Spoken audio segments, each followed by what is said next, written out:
take this kiss upon the brow, and in parting from you now, thus much let me avow. You are not wrong who deem that my days have been a dream. Yet if hope has flown away, in a night or in a day, in a vision or in none, is it therefore the less gone? All that we see or seem is but a dream within a dream. I stand amid the roar of a surf-tormented shore, and I hold within my hand grains of the golden sand. How few, yet how they creep through my fingers to the deep, while I weep. Oh God, can I not grasp them with a tighter clasp? Oh God, can I not save one from the pitiless wave? Is all that we see or seem but a dream within a dream? I have this recurring dream, and it kind of starts out like a normal day that just feels a little bit off. I was in a dark room, surrounded by every single person I'd ever disappointed, paired with my most vivid, hellish nightmares. And everything's fine until you catch up with someone that you really, truly love. And that's when it gets a little weird. I remember the searing pain as every single one of them came forward and was allowed to burn their vengeance into my skin. Because it's like in the dream, the people you love the most are the ones that you really can't trust. To really know the feeling of revenge against me for what I had done. They just do things, and they just break your heart. The feeling of all of that disappointment and that shame that I felt from all these years of being who I am piled on that one moment. And they just break your heart, and they just keep on breaking your heart. I never ever want to have that dream again. Ever. And it's like you can't get the dream to stop until you give up on loving them, and then you wake up. And that's the dream.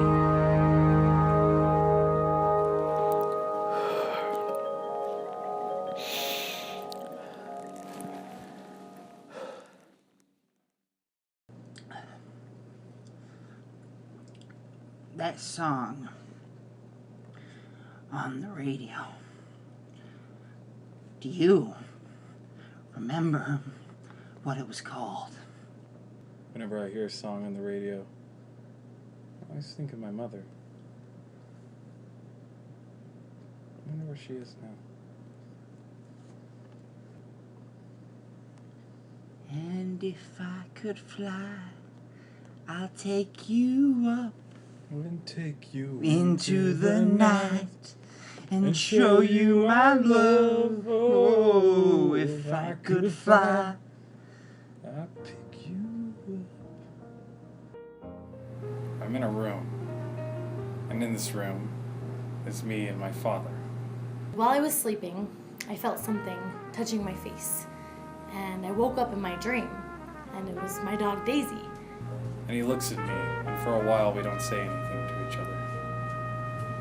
And in that moment, I think I've understood my father more than I've understood anyone. It was really bizarre because I knew that she was dead. It was kind of like Frankenweenie in a sense, because her body was still lifeless. I think in that moment, I understand everything that my father's been through, and everything I'm going to go through, and this cycle that continues almost infinitely. It wasn't really Daisy, but in my heart, I felt so happy knowing that she was back, and I was ecstatic about it. And when I woke up from my dream, I remember looking around and not seeing Daisy. And all at once, it makes me feel lonely, and it makes me feel kind of full at the same time. I realized that that dream would never come true. I like that dream.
It must be something psychological.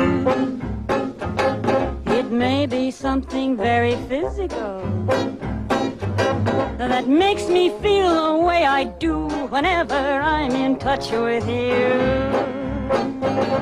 I think it's something strange and mystical. It might be something very chemical. What is this force between us two that makes me gravitate to you? I know you're not my ego ideal, you're unlike my father or brother, but the way I feel does not become a sister, a pal, or a mother. Still, it must be something psychological. It may be something very physical that makes me feel the way I do whenever I'm in touch with you. It's something psychological.